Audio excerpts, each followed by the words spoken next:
birabonekana ko yarageze ku rugero rwiza rw'agakiza, yarageze ku rugero rwiza rwo gukizwa, yari afitaniye ibanga n'Imana, yari amatanye n'Imana yiwe akaramata, yarabayeho ari umukizwa akwije ibiro ku munzane w'Imana, yari umukizwa yumva nawe yishingira intahe, yari umukizwa ataririmba gusa ku munwa gusa, ariko yari umuririmbyi ahubwo akijijwe kandi aririmba indirimbo zihuye n'ibyo abayemo mu buzima bwiwe bwa misi yose, kuko ibyo yaririmba ntibyamucira urubanza, ahubwo ibyo yaririmba byaramushingira intahe, kuko yaririmba indirimbo zo kugaruka kwa Yesu afise ijwi mu mutima rimushingira intahe, afise mpemu yera atera ku kidodo, atera ku gikoma, akavuga ngo nawe ico gihe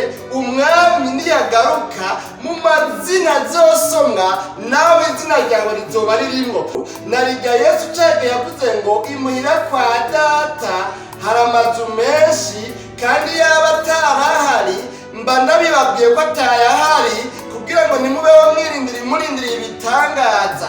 Iyaba atamazu kwa meza kwa data hari, iyaba atabyicaro bihari byiza kwa data iyo ngiye mba ngiye ndabibabwiye, simba mbaye nka babandi bizeza ibitangaza abantu ngo nimwankorera ibi nzobazanira Tanganyika.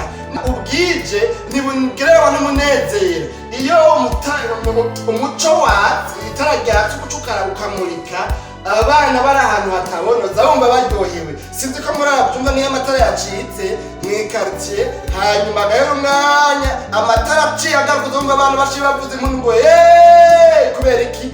Amatara agarutse, umuco ubarasima nacu nihimbazwa.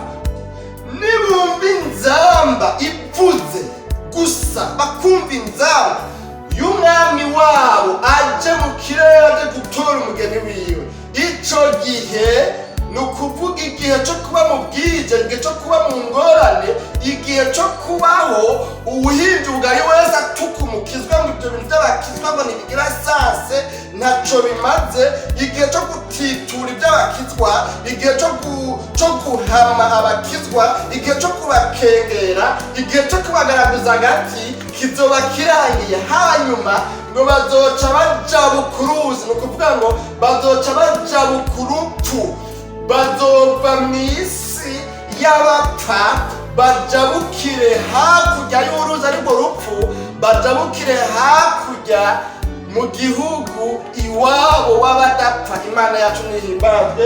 Bene data bakunzi bacu mu kiganiro umutima w'ubugingo, hazobaho ikoraniro ry'abakijijwe, hazobaho ikoraniro ry'abakunzi ba Yesu, hazobaho ikoraniro ry'abigishwa ba Yesu, hazobayo mu yandi majambo ikoraniro, igikorane kidasanzwe kizohuza abantu bose bazoba bumvise inzamba y'umwami wacu Yesu ivugijwe ku bicu aje gutora umugeni wiwe. Abazoba bayumvise ico gihe ubugira gatatu yo kunabigira gatatu muri ico yavuze kuvuga, yavuze ko hazoba ikoraniro,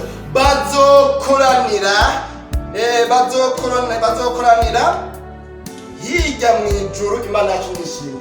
Ico gihe abanyafurika n'abanyamerika, abanyaziya n'abanyaerope, abanyaosiyaniya hariya n'abandi bose bari muri no migabane itanu igize uyu mubumbe planete Terre tubako, ico gihe ngo hazobaho igikorane ku nshuro ya mbere kizohuza abagororotsi. Imana yacu nihimbazwe. Hazobaho igikorane ca mbere kitigeze kubaho, kitigeze gukoraniramo abakijijwe bose bo mw'isi. Kugeza ikigeze ko turavugana bene data, nta gikorane gihuza abera bose kiraba, ariko ico gihe inzamba niyavuga abera ngo bazojabuka hakurya, hanyuma bagira igikorane ca mbere ku nshuro ya mbere. Imana yacu nihimbazwe. Bene data bakunzi ba kino kiganiro umutima w'ubugingo cuno munsi, turabaramukije cyane bakunzi b'ikiganiro umutima w'ubugingo. Amahoro y'Imana nashishikare kubana namwe mwese. Turabahaye kandi ikaze muri bino biganiro byacu dusanzwe tubashikiriza bisanzwe bitambutsa kuri ino mbonesha kwitwa Ntamuri Ndahita mu kiganiro umutima w'ubugingo cuno munsi nk'uko bisanzwe kandi nk'uko mubimenyereye. mukamuteramanye na jewe mwene so jambo Imana irambona nasanzwe ndabategura bino biganiro nkongera nkabibashikiriza. Uyu munsi rero ndafise amajambo nagomba ko dusangira, ariko tutarayasoma nagomba ngo twaze dusenga Imana, twiragize Imana, hanyuma Imana ibane nacu muri kino kiganiro kuva mu ntango gushika mu iherezo ryaco, ivyo tubona gusangira hano majambo mfise mu mutima ngomba ko dusangira uno munsi dusenga Imana. Mana nyina amahoro, turagushimiye cyane, turagukenguruka imbabazi zawe ko zikiriho na bugingo n'ubu. Tugushimiye ko utwongeye aya mahirwe adasanzwe, kano karyo kadasanzwe kugira ngo bikunde dusangire aya majambo y'ubugingo na bano bakunzi ba bino biganiro. Turaguhaye kaze rero bane natwe, ewe uhoraho uganiriza imitima yacu, umuntu wese Mana nuvugane nawe ibikwiye kubwirwa umutima wiwe abironke muri ino video. Urakoze kuri Imana, aya majambo tugiye gusangira agire ikintu ahinduye mu mitima y'abariko barayakurikirana, mu izina ryawe ryera Kristo Yesu niho tubisanzwe tubyizeye, amen. Nuko rero nkuko nababwiye, ndafise amajambo ngomba ko dusangira mu kiganiro umutima w'ubugingo c'uno munsi. Ayo majambo nayo akaba ari mu buryo bubiri. Turasoma umurongo umwe mu gitabo ca Bibiliya, hanyuma yandi tuca tuyasoma muri kantike canke se zirya ndirimbo zo guhimbaza Imana mu gitabo c'Ikirundi, hanyuma tuyafatanye tuyasange muri uno mwanya muto tugiye kumarana. Kumbure wewe uri kurakurikirana ino video ugira ikintu ukuye muri ano majambo. Imana yacu nihimbaza. Dusome rero ayo majambo tuyasanga mu gitabo c'Ibyakozwe n'Intumwa, dusoma mu gice c'13, dusoma umurongo umwe wonyene, ni umurongo wa 36, aho indanzi y'amajambo canke ijambo ry'umutwe dusanga rivuga ngo Pawulo yigisha muri Antiokiya y'i Pisidiya. Imana yacu nihimbazwe. Umurongo wa 36 ariho dusoma wonyene uvuga ngo yamara Dawidi mu gihe ciwe amaze gukora ivy'Imana igomba arasinzira, ahambya basekuruza arabora. Imana yacu nihimbazwe. Nano majambo tuyasubiremwo kubane duhava tuyasubiramo kuyasoma kumbure n'ivyagenda neza. Yamara Dawidi mu gihe ciwe amaze gukora ivy'Imana igomba arasinzira, ahambya basekuruza arabora. Imana yacu nihimbazwe. Nano majambo ngomba ko dusangira dusomwe ngaha mu gitabo c'Ibyakozwe n'Intumwa, tugomba tuyafatanye n'amajambo tubona mu gitabo c'indirimbo, indirimbo y'inimbero 271 muri zino ndirimbo ziri mu gitabo c'indirimbo zo guhimbaza Imana mu gitabo c'Ikirundi, kuko muraza harabaho n'indirimbo ziri mu gitabo c'Ikinyarwanda canke mu gitabo c'Igiswahili n'indirimbo za wokovu n'ibindi. Dusomere indirimbo inimero 271 mu gitabo c'indirimbo zo guhimbaza Imana mu Kirundi. Imana yacu nihimbazwe. Dusomere rero avuga ngo igitero ca mbere, aho tuzokumva inzamba z'umwami wacu Yesu, bugaca uwo munsi urangiza kwira, niho abakijijwe bo mw'isi bazokoranira hirya mw'ijuru bajabutse uruzi. Uwo munsi w'imperera hazobumburwa igitabo canditswemwo abakijijwe mu mazina yabo, iryanje ririmwo. Igitero ca kabiri kivuga ngo wa munsi abapfiriye mu mwami bazova mu mva, basangiye nawe ukuzuka kwiwe, bazohurira mw'ijuru n'abazoba bariho, nanje nyene sinzobura kuhaba. Imana yacu nihimbazwe. Igitero ca nyuma ca gatatu kivuga ngo Yesu databuja nzomukorera umunsi wire, nze namamaze urukundo rw'Imana, maze mpejeje ivyo ndamukorera muri iyi si azonyemerera kuja mw'ijuru. Imana yacu nihimbazwe. Bene data bakunzi ba kino kiganiro umutima w'ubugingo c'uno munsi, nano majambo ngomba ko dusangira kandi tugomba tuyahere muri ino ndirimbo nyene, imbere yuko duhava tugaruka muri kirya gitabo twasomyemwo c'Ibyakozwe n'Intumwa, hanyuma duca turangiza. Tubonye uyu muririmbyi aririmba indirimbo z'Imana, yaririmbye indirimbo irimwo amajambo avuga ku bizoba igihe umwami wacu Yesu azogaruka. aba banditse izi ndirimbo bakazishyira mu gitabo bakazegeraniza muri kino gitabo cy'ikirundi, bararavye indirimbo zivuga bimwe, zivuga amajambo amwe, bararaba ingene bozishira mu migwi. Hanyuma rero muri ino migwi bagize hariho indirimbo rero bashize mu mugwi w'indirimbo zivuga ku kugaruka kwa Yesu. Imana yacu nihimbazwe. Muri zino ndirimbo rero zigize uyu mugwi witwa ukugaruka kwa Yesu, tubonyemwo indirimbo uyu muririmbyi yaririmbye avuga ku kugaruka kwa Yesu, avuga ku bintu bizoba ico gihe. Sinzi amakuru yiwe imbere y'uko aririmba indirimbo z'Imana ko yari asanzwe ari umuririmbyi, kumbura aririmba indirimbo zo mw'isi nk'uko duha tubibona tukumva ngo umuririmbyi kanaka yahora ari umusani, yahora aririmba imiziki yo mw'isi, ariko ubu yakijijwe, yahindutse, yakiriye Yesu Kristo nk'umwami n'umukiza mu bugingo bwiwe, none ubu rero asigaye aririmba indirimbo z'Imana. Sinzi yuko uyu nawe yoba yarabaye muri bino bihe, kandi ibyo kuko umuntu ataba abizi ntiriko aravyiremereza cane, ariko mugabo ngerageje kwihweza nsanga uyu muririmbyi iyo bija hose yoba yarigeze kuririmba indirimbo zo mw'isi, yoba atigeze kuririmba indirimbo zo mw'isi, ariko iki gihe aririmba izi ndirimbo canke iki gihe ahabwa iyi ndirimbo, birabonekana ko yarageze ku rugero rwiza rw'agakiza, yarageze ku rugero rwiza rwo gukizwa, yari afitaniye ibanga n'Imana, yari amatanye n'Imana yiwe akaramata,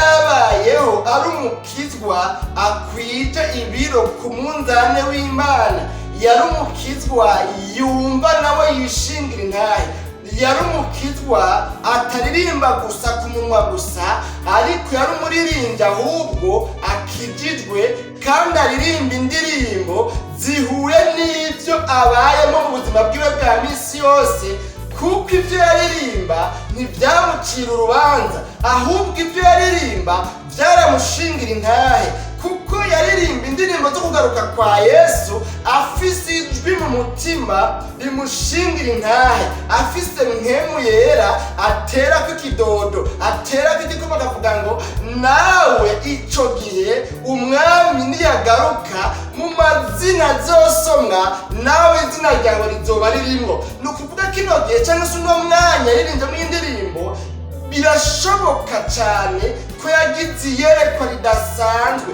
yagize vision idasanzwe imuhishurira ibizoba ico gihe. Yumva mpwemu yaramusunikira kuririmba, yumva mpwemu yaramusunikira kuririmba amajambo avuga ku kugaruka kwa Yesu, amaze kuronka ikimwemeza yuko nawe ico gihe inzamba niyavuga atazosigara. Muravyumva neza, yariko araririmba ibyo nawe azobamwo, yariko araririmba ibyo umutima we ushingira intahe, yariko araririmba ibyo n'Imana nayo imureba mw'ijuru ikamushima ikavuga ati wewe nibyo ririmbura umwana wanje, Imana yacu nihimbazwe.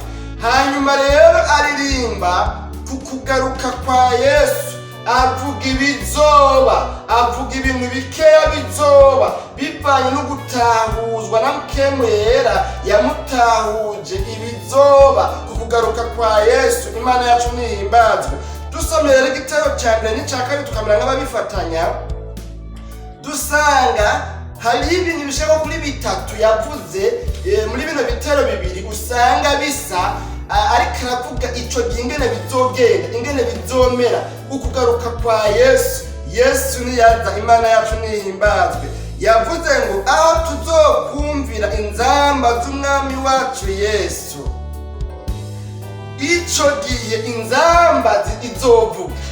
Inzamba umumarayika mukuru Mikaeli niyayivuza, inzamba y'iherezo niyavuga, inzamba z'umwami wacu Yesu zihamagara umugeni wa Kristo ari mw'isi, inzamba yo kugotora abakozi bariko barakorera Imana mw'isi ngo batahe mw'ijuru. Narirya Yesu cege yavuze ngo imuhira kwa data hari amazu menshi, kandi yaba atarahari mba ndabibabwiye ko atayahari, kugira ngo nimubeho murindiriye ibitangaza. Iyaba atamazu kwa meza kwa data hari, iyaba atabyicaro bihari byiza kwa data iyo ngiye mba ngiye ndabibabwiye. simba mbaye nka ba bandi bizeza ibitangaza abantu ngo nimwankorera ibi nzobazanira Tanganyika, nimwankorera ibi emwe ntimuzokena, nimwankorera ibi ntimuzosonza. Ariko babikora ugasanga ko mbene ntibibaye. Imana zo nitutabare, uko murabizi yuko umuntu iyo ariko ararondera gutona, iyo ariko ararondera kwemerwa, agerageza uburyo bwose kuvuga amasezerano adasanzwe y'ibyo yokorera uyo muntu kubwica muronderako. Ariko Yesu wewe kuko atameze nk'abantu arabwira abigishwa biwe ati jewe muri kameremere kanje nibyo kubesha ndabizira.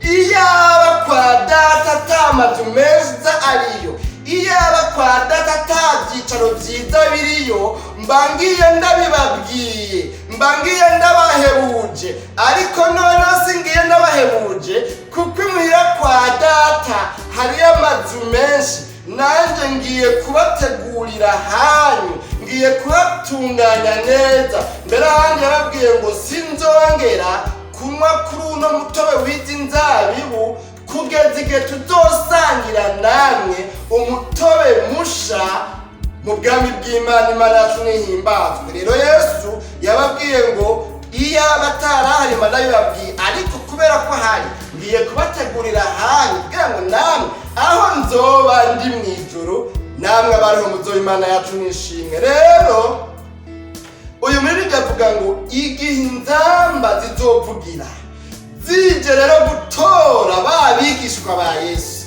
zije gutora bamukoreye, inzamba aho izovugira Yesu akaza gutora umugeni wiwe.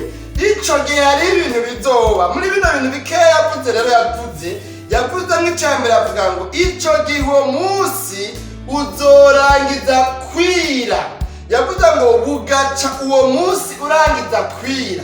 Nukuvuga ico gihe inzamba niyavuga ngo buzoca uwo munsi, nukuvuga buzoca butazokongera kwira ukundi ku bagororotsi. Imana yacu nihimbazwe. Mu yandi majambo, abagororotsi ico gihe inzamba niyavuga ntibazosubira kubona ijoro ukundi, ntibazosubira kuba mu mwijima ukundi, ntibazosubira kuba mu bihe bigoye ukundi, ntibazosubira kuba mu bwije ukundi. Ubwije bugereranywa n'amagorwa n'amageragezwa n'ibibazo n'umubabaro n'amarira n'intambara. Ubwije ntibugereranywa n'umunezero. Iyo umuco watse, itara ryatse ugucukara ukamurika, abana bari ahantu hatabonoza bumva baryohewe. Sinzi ko muri abyumva niyo amatara yacitse mu ikaritiye, hanyuma agahera umwanya amatara aciye agaruka, bumva abantu baciye bavuze impundu ngo yeee. Kubera iki? Amatara agarutse, umuco ubarasiye. Imana yacu nihimbazwe.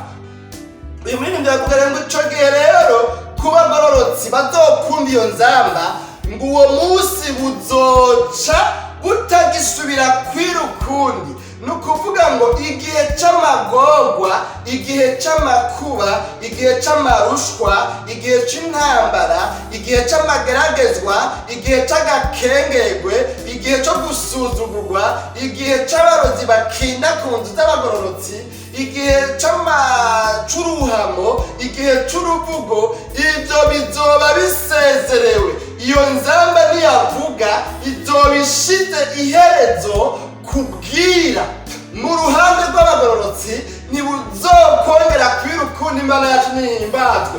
Bazoba batanguye sezo nshasha, abagororotsi bazoba batanguye igihe gishasha, abagororotsi bazoba batanguye ibihe bidasanzwe byo kuba mu munezero. Abagororotsi ico gihe inzamba niyavuga, niko umuririmbyi yakunze kuvuga ngaha, abagororotsi ico gihe bazoba batanguye igihe gishasha, bazoba batanguye irindi sezerano rishasha, bazoba batanguye indi periode itarimwo umubabaro, itarimwo ikiganaro, irimwo umunezero, irimwo umuco, irimwo impundu, irimwo amashimwe, irimwo kuririmba. Bazoba batanguye igihe gishasha, bazoba bavuye mu isi y'umwijima bagiye mu isi itagiramwo ijoro ukundi, bagiye ahantu butazosubira kwira ukundi. Imana yacu nihimbazwe. Ibintu data n'amajambo rero. Icya kabiri ngaha tubikurikanije dusanga yavuze ngo bazoja bukuruzi nibumva inzamba ivuze gusa bakumva inzamba y'umwami wabo aje mu kirere gutora umugeni wiwe, ico gihe ni ukuvuga igihe cyo kuba mu bwije, igihe cyo kuba mu ngorane, igihe cyo kubaho ubuhinja ubugari wese atuka umukizwa ngo ibyo bintu by'abakizwa ngo ntibigira sase ntaco bimaze, igihe cyo gutitura iby'abakizwa, igihe cyo guhama abakizwa, igihe cyo kubakengera, igihe cyo kubagaraguza agati kizoba kirangiye. Hanyuma ngo bazoca baja bukuruzi, ni ukuvuga ngo bazoca baja bukurupfu, bazova mw'isi y'abapfa bajabukire hakurya y'uruzi ariko rupfu, bajabukire hakurya mu gihugu iwabo w'abadapfa. Imana yacu nihimbazwe. Bene data bakunzi bakino kiganiro umutima w'ubugingo, avuga ngo rero ngo ico gihe bazoca baja bukuruzi, bazoca bagenda mw'ijuru, bazoca bagenda kuruhuka, bazoca bagenda hahandi Yesu yavuga ngo kugira ngo ahondi namwe bariho muba. Ico gihe bazoca bajabuka barengana isi y'imibabaro, barengana urupfu, bajabuka uruzi, hanyuma bajabukire hakurya i Siyoni, bajabukire hakurya mu gihugu c'abera, bajabukire hakurya. Wa muririmbyi yavuze ngo tuzogendagenda ku nyanja y'ibirahuri, tuzogenda mu mabarabara y'inzahabu hakurya muri kiriya gihugu kitagiramwo umwijima ukundi. Abagororotsi ico gihe bazoca bajabukirayo. Imana yacu nihimbazwe bene data. Ica gatatu yavuze ngo rero abakijijwe bo mw'isi bazokoranira mw'ijuru. Imana yacu nishimwe. Bumvise inzamba bazojabukira hakurya bave mw'isi baje iwabo. Bamaze gushika hariya ngo hazoba ikoraniro ry'abera, hazoba ikoraniro ry'abakijijwe, hazoba ikoraniro ry'abakunzi ba Yesu, hazoba ikoraniro ry'abigishwa ba Yesu, hazobayo bari majambo ikoraniro, igikorane kidasanzwe kizohuza abantu bose bazoba bumvise inzamba y'umwami wacu Yesu ivugijwe ku bicu aje gutora umugeni wiwe. Abazoba bayumvise ico gihe ubugira gatatu yo kunabigira gatatu muri ico yavuze kuvuga, yavuze ko hazoba ikoraniro, bazokoranira hirya mw'ijuru. Imana yacu nishimwe. Abakijijwe bose bo mw'isi, abazungu n'abirabure, abadimudimu n'abarabu, abakene n'abatunze, barebare n'abagufi, abava mu miryango ikomeye n'abava mu miryango ibayabaye. Ico gihe abanyafurika n'abanyamerika, abanyaziya n'abanyaerope, abanya-Oceania hariya n'abandi bose bari muri no migabane itanu igize uyu mubumbe planete Terre tubako. Ico gihe ngo hazobaho igikorane ku ncuro ya mbere kizohuza abagororotsi. Imana yacu nihimbazwe. Hazobaho igikorane ca mbere kitigeze kubaho, kitigeze gukoraniramwo abakijijwe bose bo mw'isi. Kugeza ikigeze ko turavugana bene data, nta gikorane gihuza abera bose kiraba. Ariko ico gihe inzamba niyavuga, abera ngo bazojabuka hakurya, hanyuma bagira igikorane ca mbere ku ncuro ya mbere. Imana yacu nihimbazwe. Bene data bakunzi ba kino kiganiro umutima w'ubugingo cuno munsi, ijambo rya kane rero nako turisanga mu citabirizo. Yavuze ngo ico gihe ngo hazobumburwa igitabo canditswemwo amazina, canditswemwo abakijijwe. Imana yacu nihimbazwe. Hazobumburwa ngo igitabo canditswemwo amazina y'abakijijwe bose. Hazobaho apeli, hazobaho guhamagara amazina. Uri muri yavuze ngo azohamagara amazina, nutumva iryawe uzorira. Imana yacu nihimbazwe. Bene data bakunzi ba kino kiganiro umutima w'ubugingo cuno munsi. Hanyuma rero no muririmbyi aravuga ngo ico gihe nihabumburwa igitabo bagahamagara amazina. Mu gutangura twavuze ko uyu muririmbyi yaririmbye ibintu bihuye n'ubuzima yarageze ko mu gakiza byo kwemeranya na mpwemu yera, byo gushingirwa intahe mu mutima na mpwemu yera ko ari uwakijijwe, ko naho inzamba yovuga uwo mwanya yogenda mu ijuru. Aravuga ngo rero nihabumburwa igitabo bagasomamo amazina y'abakijijwe, bagasomamo amazina y'abubasha Imana, bagasomamo amazina y'abihanganiye amageragezwa, narajya avuga ngo hahirwa uwihanganiye umugerageza, kuko niyamara kurama azohabwa igitebo c'ubugingo. Ahari navuga ngo ariko uwihangana agashitsa kw'iherezo, uwo niwe azokira. Nihasomwa rero amazina y'abihanganiye ibyo bahuye nabyo mw'isi, jewe ndiko naririmba indirimbo, yemwe bene data nagiriwe ubuntu ngeze ku rugero numva nshingiwe intahe n'Imana, ahubwo inzamba igomba ikavuga mwigira iwacu, kuko namaze guhishurirwa, namaze kubwirwa n'Imana ko izina ryanjye riri muri ca gitabo. Yari yamaze kuronka ikimwemeza ko izina ryiwe riri mu gitabo c'abera. Aravuga ngo namaze kumenya yuko mu mazina yabo iryanje rizoba ririmwo. Izina ryanje mu mazina ya babandi bazosomwa ca gihe inzamba niyavuga. Izina ryanje ririmwo bene data, Imana yacu nihimbazwe. Mu yandi majambo, nta kiriyo ubu kincira urubanza kimbuza kumva inzamba y'akabanga, nta kintu kiriho contangira combuza gusanganira umwami mu kirere, kuko narose ikinyemeza, narose igishinga ntahe kinyemeza ko mu mazina y'abera nanjye izina ryanje ririmwo. Imana yacu nihimbazwe. Bene data bakunzi ba kino kiganiro umutima w'ubugingo, muriko muragikurikirana. Ni n'amajambo rero mfise muri kino kiganiro tuno munsi. Dusome rero amajambo ari mu gitero ca nyuma, kuko igitero ca kabiri navuze yuko ugikurikiranye neza tugaciwe tukagira umwihwezo, amajambo arimwo agaruka muri ano majambo y'igitero ca mbere. Kuko igitero ca kabiri kivuga ngo wa Musa abapfiriye mu mwami bazova mu mva, basangiye nawe kuzuka kwiwe, bazohurira mu ijuru n'abazoba bariho, nanje nyene sinzobura kuhaba. Wa musi abapfiriye mu mwami n'abazoba barapfuye ico gihe, mugabo bapfiriye mu mwami, babandi rya jambo ryo mu vyahishuriwe Yohana rivuga ngo hahirwa bapfa bapfira mu mwami, kuko ibikorwa vyabo bibakurikira bigenda bibaherekeje, bagenda bajanye navyo. Imana yacu nihimbazwe. Uyu muririmbyi rero avuga ngo ico gihe abapfiriye mu mwami bazova mu mva, ico gihe abapfuye bizeye Kristo Yesu by'ukuri, ico gihe abapfuye bakijijwe bazozuka bakava mu rupfu, bakava mu mva.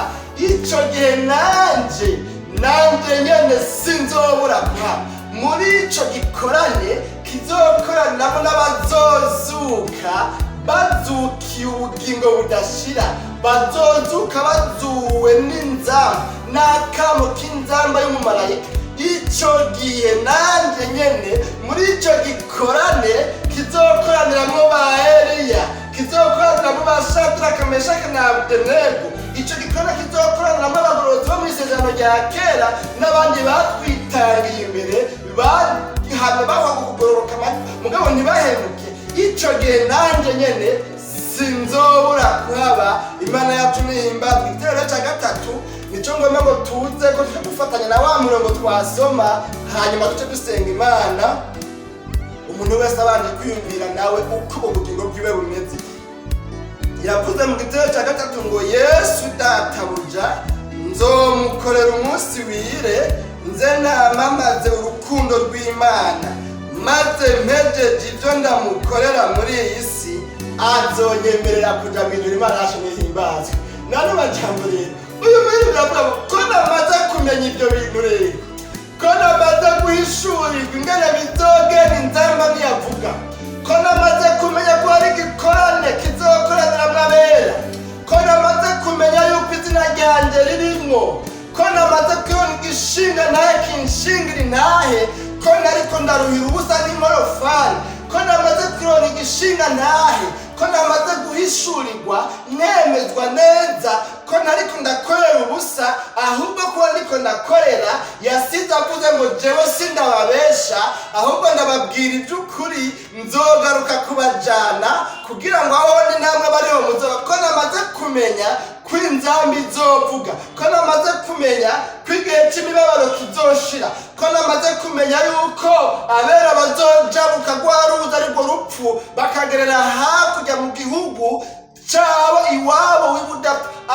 igihugu ababayo badapfa. Ko namaze kumenya ko ico gihe kizobaho, ko namaze kumenya ko amazina azosomwa kandi nkamenya ko izina ryanjye ririmo.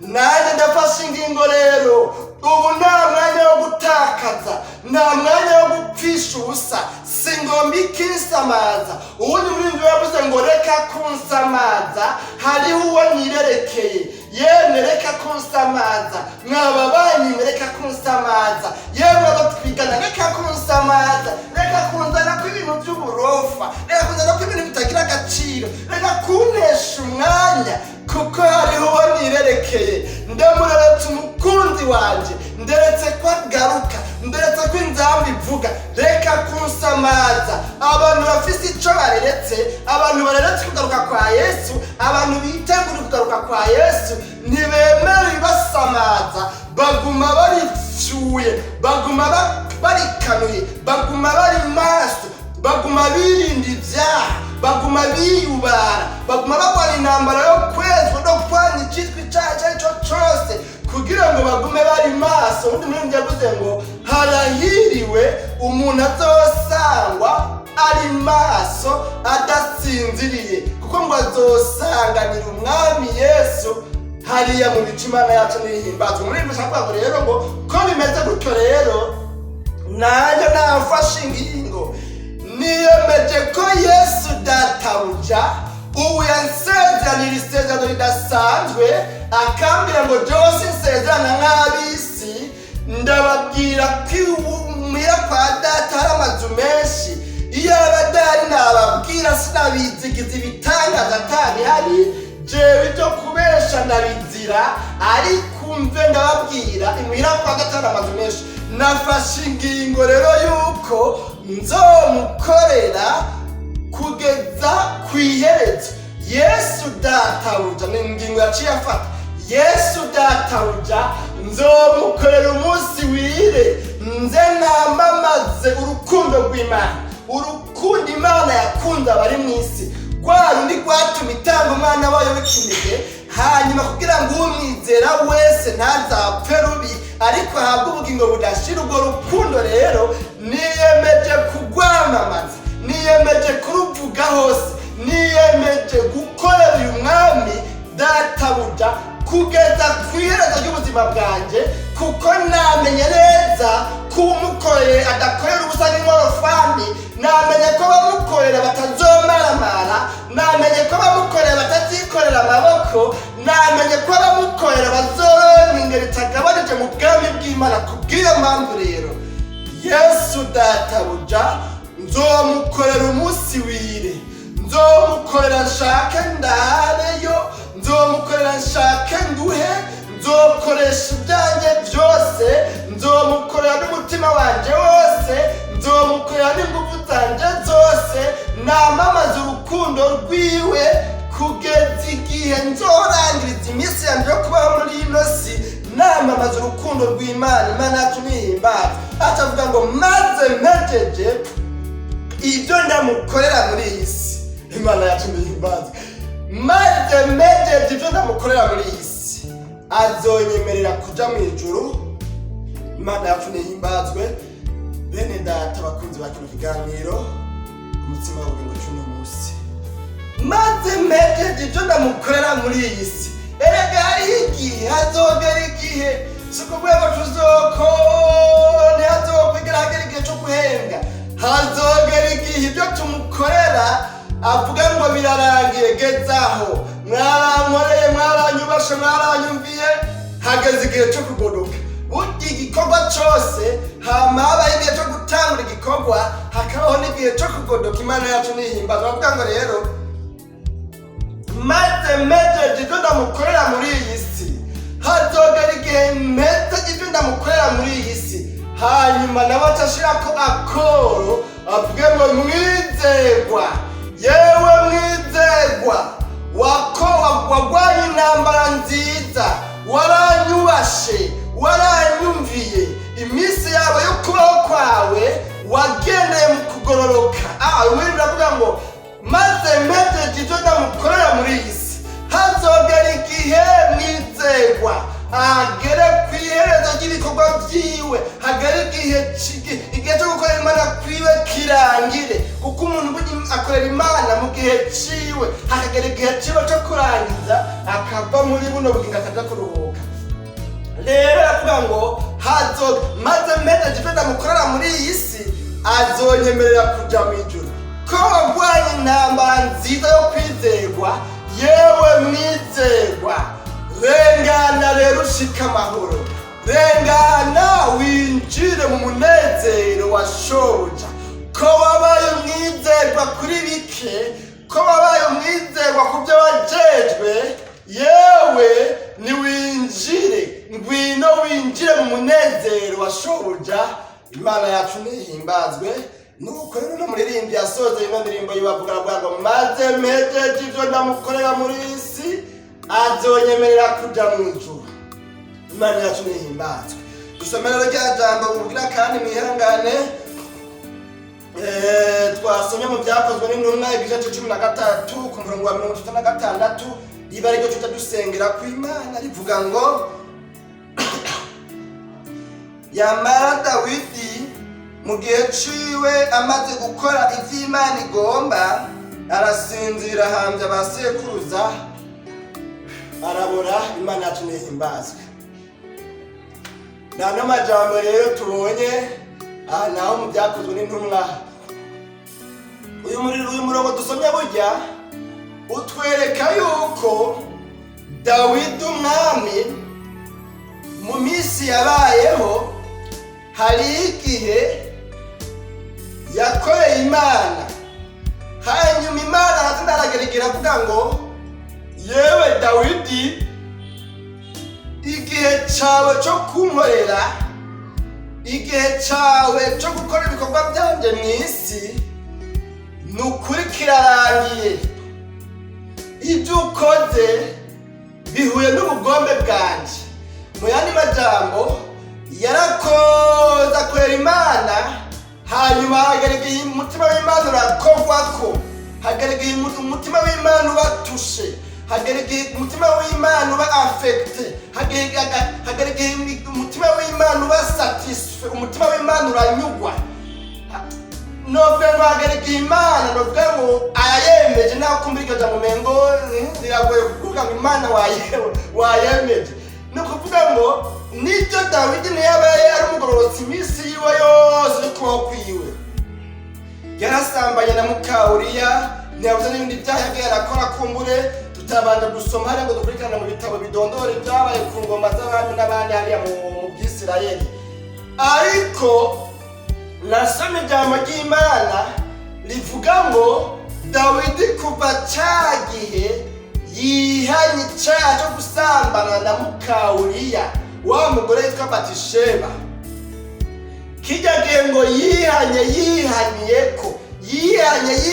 kureka, ngo inyuma ya kijya cyaha ngo yihanye atatosubira, ngo acabaho mu buzima bwo kubaha Imana no mu kugororoka.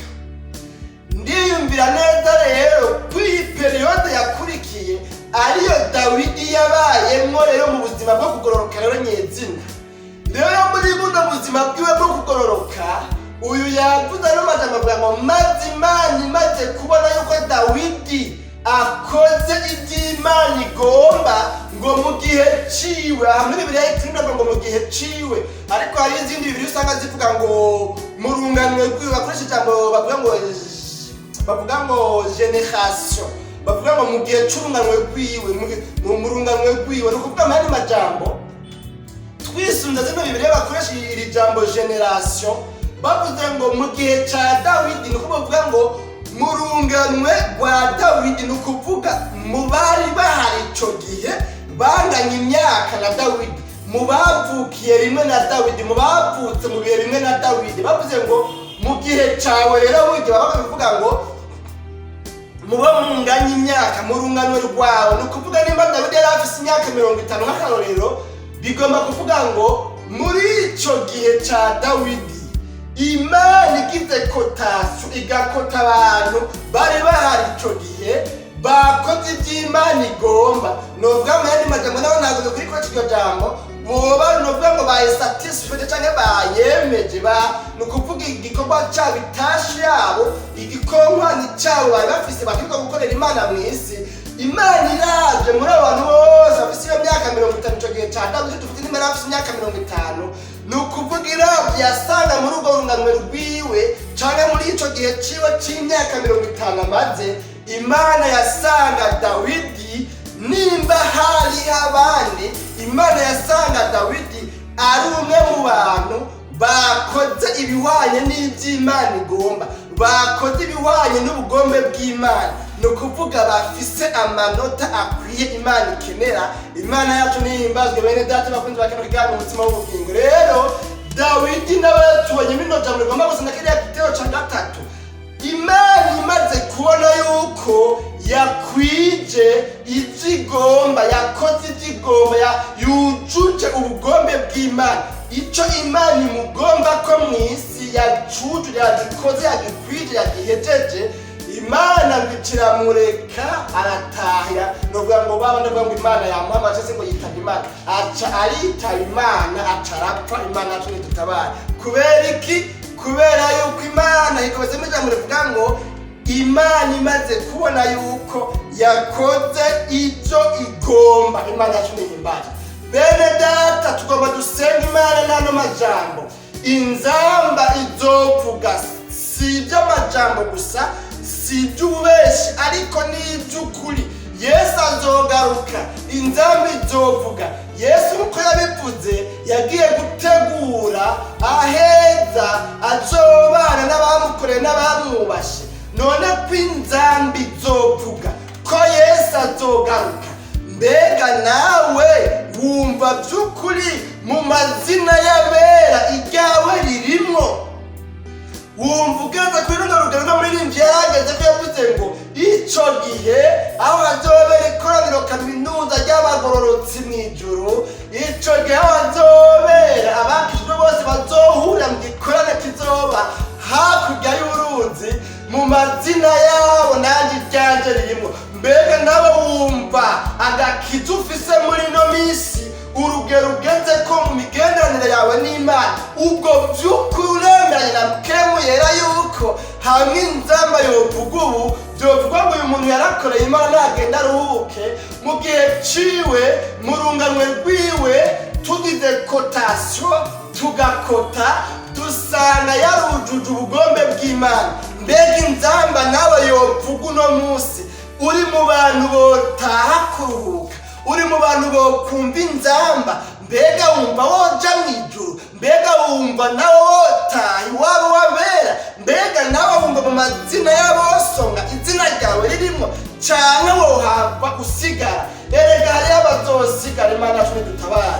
Inzamba ivuze hariyo abazoyumva n'abatazoyumva. Ariko rero umuhirwe n'umuntu yishura ku munzana akaba mbega jewe navyo mfise vyotuma nazokumva inzamba. Ivyotuma umuntu atumva inzamba ni ivyaha. Ivyaha navyo umuntu avyihanye, Imana yacu acari ku ntebe y'imbabazi yiteguye kumuharira. Irindi jambo rivuga ngo naho ibyaha vyanyu vyotukura tukutuku, vyose bigatukura tukutuku, jewe sinobora kuvyeza nka sheregi canke se nk'ubwoya bw'intama y'umweru. Asangwa wishize ku munzani ukisuzuma, usanze vy'ukuri hariho ivyo kuza kumva inzamba, nagomba ngo nawe ucubwire Imana ngwiza ko imbabazi aha vyarangoye. Hamwe inzamba yovuga sinoyitaba, sinoba muri kino gikorane c'abera, ariko nakwinjiza mu mbabarire kugira ngo uhereye none mbe mubiteze ukugaruka kwa Yesu. Imana yacu nihimbazwe. Hanyuma rero umaze kubabarirwa ivyaha, iri jambo riguhamagara gukorera Imana rero. kugira ngo bikunde wuzuze ico Imana ikugomba ko mw'isi. Korera Imana. Muri byavuze ngo Yesu databuja nzomukorera umunsi wire, maze ninamara guheza ibyo ndamukorera muri iyi si. Burya hari ibyo Imana igomba ko tuyikorera, nitwamara kubikwiza izoca ishira kwa koro icyo tugenda kuruhuka iwabo w'abadapfa. Ndakwipfurije kubayo, nanje mpora nipfuza iminsi yose kuzoba mu ikoraniro ry'abagororotsi. Icoma nkabaho nezwa buri munsi nihana icitwa icaha n'igisa naco, kugira ngo bikunde mbe mfise umutima utanyagiriza ikibi, hanyuma nanje nzobe muno mugwi. Nuko rero ano majambo mwese bayumvise, Imana ngira amahoro ishishikare kubaho umugisha. Numuhombe uwo bifata minenegwe akavuga ngo niko vyama bavuga ko azoza ariko ntiyigeze aza. Yewe Imana nitiwe isezerano ryayo nkuko benshi babivuga, ariko yihanganiye wewe na jewe kugira ngo ntihagire uwohona, ntihagire uwogira iherezo ribi. Yihanganiye twebwe ngo dushishikare gutunganya n'ibidatunganye, hanyuma Imana ize isanga twese turabatunganya. Nuko rero ikidasi kuba mu bahombe ariko nuko ba mu bagororotsi. Mwenda no majambo tuzosubira mu kiganiro umutima w'ubugingo cy'ubutaka dusenga Imana. Mwami Imana nyaguhora ku ngoma, turagushimiye cyane kubw'ano majambo twumvise. Urakoze kuganirije imitima yacu ukatwibutsa ko inzamba izovuga ko hari igihe uzogera gutora abakubasha bagukorera bagende mu kuno mu kugororoka. None rero ngwino umuntu wese yatuye ko imbabazi akaba avuze ngo jewe nsanze hamwe inzamba yovuga, simeze nk'uyu muririmbyi avuga ngo mu mazina y'abera iryanje ririmo, nsanze izina ryanje ritobamo kubera ndi umunyabyaha. Umuntu wese yihanye, umuntu wese ariko yatuye imbabazi, umuntu avuze ngo Mana mbabarira, ahantu hose ahora agendera mu byaha, mu majambo mabi, mu vyiyumviro bibi, mu vyifuzo bibi, mu ndabo bibi, mu ngendo bibi, mu ngeso mbi, uko nabaye n'abandi nabi. Umuntu wese yatuye imbabazi avuga ati Mana mbabarira ubunyantege bwanje, bikunde mbeho nemerwa nawe, nanje inzamba niyavuga nze ndayumve. Uyu muntu mugwize ko imbabazi ibisigo ushishikara kubana nawe kandi umushobozi gukora ibintu n'ubugome bwawe, kugira ngo inzamba niyavuga azoyitabe. Yesu na ryawe gera Kristo suno tusabe tuvyizeye. Amen.